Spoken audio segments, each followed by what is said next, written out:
تحفہ رمضان 9 یہ حضرت ادریس کے احکامات ہیں یا ان کی باتیں ہیں، اور حضرت ادریس نے بھی ان چیزوں پہ فوکس کیا ہے جو انسانی شخصیت کو خوبصورت بنائے، اچھا بنائے۔ آپ نے فرمایا کہ سعادت مند وہ ہے جو اپنے دل کی نگرانی کرے، پھر کہا کہ دوسروں کی خوشی پہ حسد نہ کیا کرو چونکہ اس سے تمہاری اپنی زندگی برباد ہو جاتی ہے۔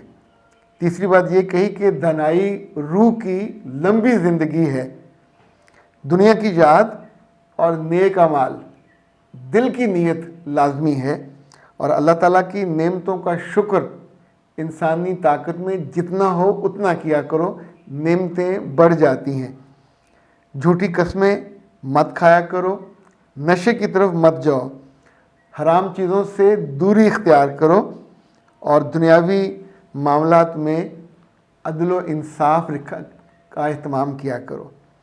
اور پھر آخری بات فرمائی کہ گناہ کرنے سے بچو، یہ چہرے کا نور کھا جاتے ہیں۔